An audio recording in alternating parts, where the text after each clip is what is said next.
I don't just talk, I do it. Say what I mean and prove it. Stand on 10, no fluking. Straight in the field, no moving. I don't just talk, I do it. Truth in my walk, I use it. What's going on, y'all? Thank y'all for joining the Built by Belief podcast. The usual Christian, Dylan, what's going on, y'all? Bryce. Cortland. and so today the topic is going to be over. Liedentities, or that's lie and identities put together. So, yeah, to kick this off, I've come across a lot of people who would say, oh, yeah, well, I have a history of alcoholism in my family, sexual immorality in my family, addiction, trauma, all these other things. And some people will use that as a way of, just continuing in like that identity, or rather continuing behaviors that are, representative of those things. Now, some people are trying to do better, right? But it's the fact that you have the awareness of those things is such a blessing, and you do have an idea of what life is like not practicing those things. And so you're actually living a better life. So the verse that I want to start us off with is Ephesians 4:21 through 22. And of course, I highly encourage everyone to read the entire chapter of Ephesians 4 because there's so much in there. But to focus on 21 and 22, and I'm going to go quickly. So when you heard about Christ and were taught in him in accordance with the truth that is in Jesus, you were taught with regard to your former way of life, to put off your old self, which is being corrupted by its deceitful desires, to be made new in the attitude of your minds, and to put on the new self, created to be like God in true righteousness and holiness. Then we also have Romans 12:2, where it says, do not be conformed to this world, but to be transformed by the renewing of your mind. So it is not just a purely spiritual approach. This is also an intellectual one on your side. And so there's a saying that one of my pastors taught me, which was, God is sovereign and man is responsible. So like I was saying, that it's such a blessing for you to have that awareness of what's going on that's wrong in your life. And so now, hey, you get to fix that, right? You can be the change maker. You get to be the one that makes that change for generations to come. Why not you? Why should it not start with you? And so this is not going to benefit just your own family, but this also benefits other people outside of you who you haven't met yet. I can't tell you how many times I've run into people who don't know how to deal with anxiety, the panic attacks, the suicidal thoughts, the depression, all the things, right? And so all those struggles, I'm going to just tell you, like, God, I really wish you didn't pick me. But now my understanding is, like, I'm actually glad you did. Because now I can prevent my family and other people and their families from having to go through the same stuff that I went through. They don't have to go through the minefield for as long as I did. So I'm going to pass it off to whoever wants to go next. I said a whole lot. So whoever wants to go next. Man, I want to start off because one word that came to me was serve, because it gives you a great service whenever you go through those trials and tribulations. Yes, sir. Of like the things you hate, like, oh man, why did I have to go through this? Why am I dealing with this? Why am I the one who has to deal with this burden, this baggage?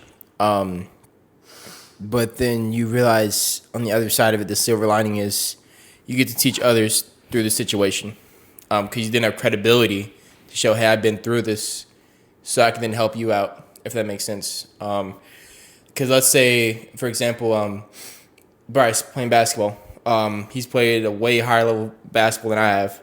And so if I wanted basketball advice, like if Dylan wanted basketball advice, I'm pretty sure he'd go to Bryce over me because he has credibility. So just a little example like that, like him going through those trials and tribulations of like late night trainings, going out, putting in those reps, playing against higher level people, just doing those hard things more than I did, gives him more credibility because he can show for it because of his skill level, because of his character now, his integrity. It gives you overall, like I say, is credibility over those things when you overcome those circumstances. And so going back to what you said, the identity of allowing yourself to go, oh, well, this is who I am. I grew up this way. It's embedded in me. So I'll always be like this, quote unquote. But you can change that. But it's up to you to go out and go through those things to help you change. Some of us have to jump, higher or longer hurdles. But you have to be able to go through that to, conquer those growing pains, conquer those things to allow you to receive the life that you're called to be in. But that's up to you to decide. No one else can do it for you. All good stuff, by the way, guys. I mean, nailed it around the margin there. Identity, that's the big part. It's the main component when it comes to your actions, right? And what you allow in your life and what you pursue, right? I mean, anybody who's a minister, do you think they're just going to sit here and say, oh, yeah, I minister to people, but I'm not a minister, Or, oh, yeah, I fight people, but I'm not a fighter, Well, no, you are, because it's what you do, right? I mean, you do these things because you believe yourself to be that said individual. I work at Chick-fil-A. Am I just going to look at somebody and say, oh, yeah, I work there, but I'm not a Chick-fil-A employee? I mean, you get what I mean, right? And so for the longest time, whenever I was down bad and I was really depressed, for those of you who don't know a little bit about my testimony, but before I came to know Christ like I do now today, my biggest addictions were pornography, nicotine, and weed, and a whole lot of binge watching. And take out food if you want to add those in there too, but Did I think I was a minister then? No, I certainly didn't say I was. I certainly didn't say that I was a leader. I certainly didn't say that I work out 5 days a week because I didn't do any of those things. But you see, for the longest time, I would tell myself what would keep me in bondage was me saying the words, well, I want to quit smoking weed, but how do I do that? I can't do it. You know what I mean? It's these words that I told myself. It's my identity that I tied that with, right? And so in the beginning, whenever I was really holding fast to my confession of faith that I made to myself, Christian knows the story, of course, because he was there. For the longest time, I had to convince myself until it just became a part of who I am of I don't do that anymore, right? So instead of me saying, somebody hands me a blunt and says, hey, man, you want to hit this? Oh, no, I don't smoke. It's not no, really tempting, but I can't smoke. No, I don't smoke. There's a difference there.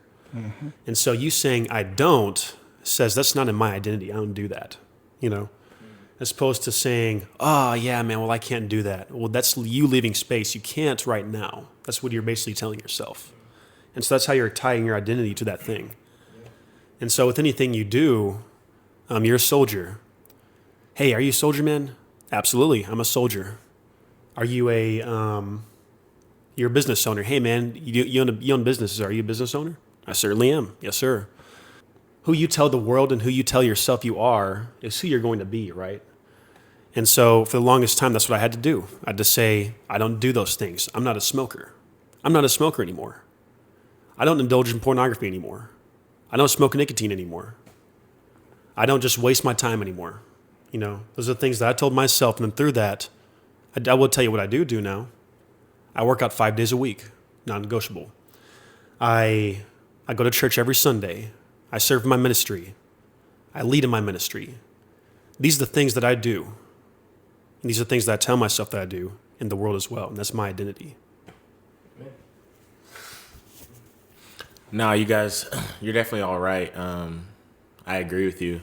I mean, there's definitely power in the tongue. I just finished that book you recommended to me, the five things successful people do before 8 a.m. And it was talking about how when we actually become verbal with a lot of things, we begin to believe it. Like even if, we don't believe it, just simply saying the things, kind of what you touched on, our mind starts to believe it. So, yeah. Oh, yeah. There was one thing I wanted to say here because I just had this this analogy pop into my mind. But you can think of these things like picking up the trash in your home. So everyone keeps shifting responsibility, and that's why the trash is still there. So you just need to be the one that makes the decision to pick it up, right? because it's probably just going to stay there. Now, I think it's also appropriate to acknowledge the other side of this coin, because there's the people who want to make a change and like, oh gosh, I just don't know where to start. Yeah. And so first it does start with your why, like why do you want to do this? And then secondarily, it's like, well, are you actually looking to change, or are you just looking for permission to continue doing those things? Right.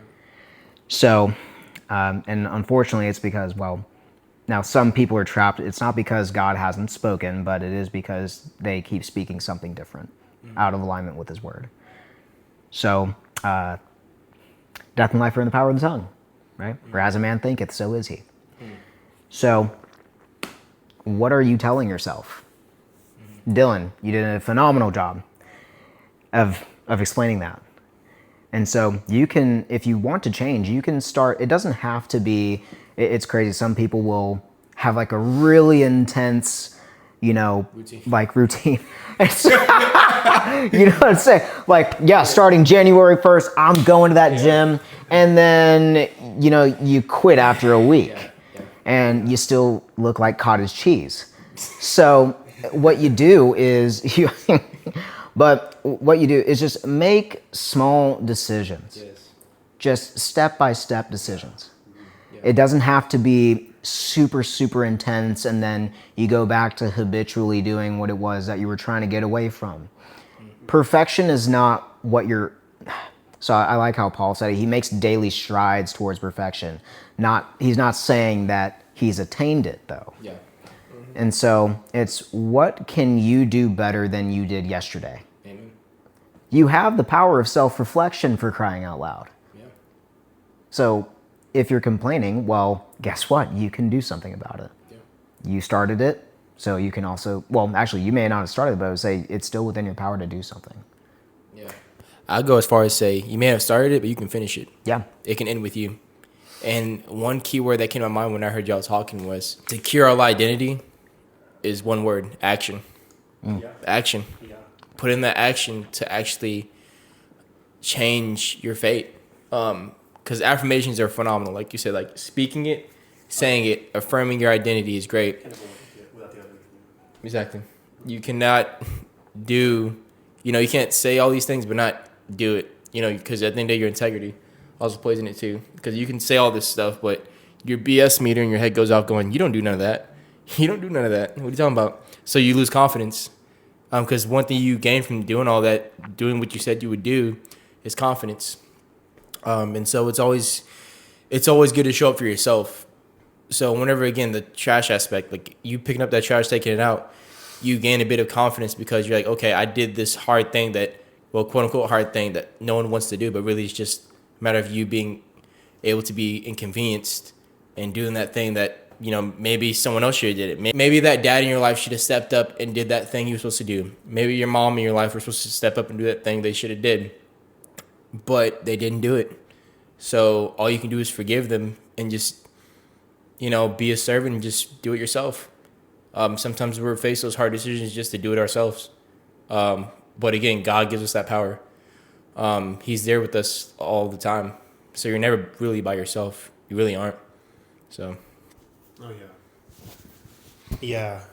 And that's a great point. That's an excellent point, too, because, action does come first, of course, before anything else.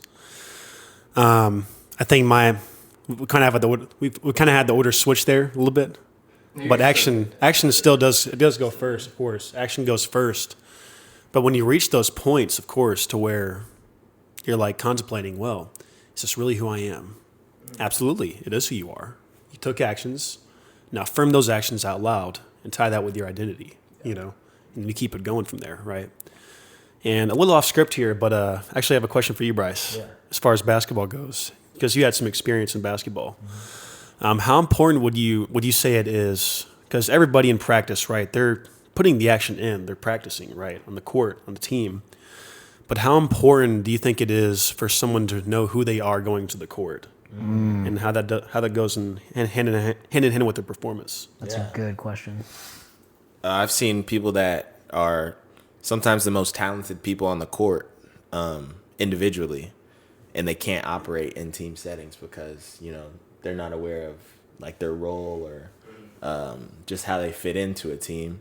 And so I think that's what makes, in 5v5 basketball, that's what makes the difference is teams. You can have people that are less skilled than each other, but as a complete body, everyone knows what they need to do, and they beat people by 20, by 30, because, I mean, it's true. It just happens. And I also wanted to say, just to piggyback off you, it kind of goes both ways. Like you said, you can be the one that changes it. And with every good thing, or with every bad thing, comes a good thing too. So like, as humans, we have the natural tendency to be like you said, I have a bloodline of alcoholism or sexual immorality, whatever. But what happens if you change that, and now what does your son think? You know, I have a bloodline of overcomers, you know, someone that achieves. He loves Jesus. I mean, it goes both ways. So you have a lot of power in that sense of your choice. And so just praying on it and following Jesus into it, it's a good step. 100%. 100%. It's very important, you know. That's very important. It doesn't have to be you. If you're an alcoholic, if you had, you know, a family line of alcoholics, that doesn't have to be you. You had a background of criminal. You had a family background of people who are going in and out of prison. That doesn't have to be you. And so, whatever decisions you make, that's your choice. But at the end of the day, your choices are going to decide your fate. So your uncle's fate, your dad's fate, your grandfather's fate doesn't have to be yours. It's that saying that we went over before we started recording, but your pedigree is not your prophecy. And so, one of the best questions I ever asked myself is, why? Why do I mean, people have their definition of winning. It's like, well, hey, I don't know, like I see a better way of doing this life, and so why am I just going with, you know, all the other dead fish floating downstream? It's like, why can't I do it another way? Right? I mean, that's something that I've just been, and I'm not, I mean, my family's amazing. I mean, I love every single one of them. But there was things that I was dealing with in my life. I mean, struggling with pornography and all these other things, and they were not equipped to be able to handle all of that. Like, now that I'm really reflecting on it, but it's like no one could really help me out. And it's like, well, you know, it's just, yeah, that's normal. It's like, no, they are warning signs of a deeper root cause. So there's something going on here that needs to be addressed. You can't really do that if you don't have the mental ammunition to be able to combat that stuff. And then that's when you get into, well, okay, well, what is there even a standard of truth out there? Is there something, a principle or a value that I can latch onto that isn't a shifting goalpost? Something that I can rely on? Is it consistent? Because if it's not reliable, then why would I want to keep betting on that? And again, it just boils down to, why would you choose instability? Like, why is that? Because the world keeps constantly trying to tell you, oh, you should do it this way, you should do it that way. But people are trying to make objective truths out of their own preferences or their opinions. And I have a huge problem with that, because it's more times than not, it's about conveniencing themselves. One thing I learned is this: if you don't have that mental fortitude, or if you don't have those people to point you in the right direction in your life immediately, especially like growing up, you don't have the right household, go seek them. Go seek them. Yeah. I learned seeking wise counsel, seeking people who have the life that is close to what you want. Again, no one's perfect, but at least have an idea of where you can go. Seek those people. Sometimes it's humbling. You know, you have to get out of your comfort zone to seek those people.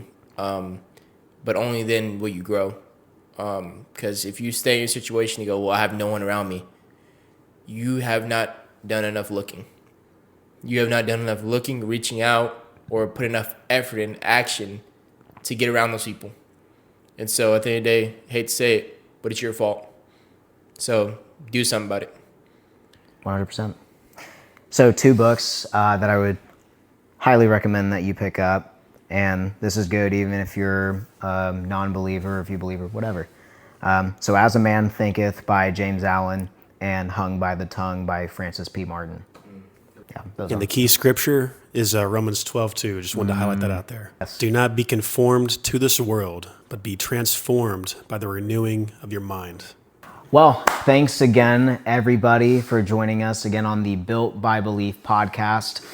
If this was helpful for you, be sure to drop a like. And if you think that this would help somebody else, please share it with them. We are trying to grow the channel and trying to grow our outreach. And with that, may you have a blessed week going into it. And we'll see you on the next one. Much love for you guys.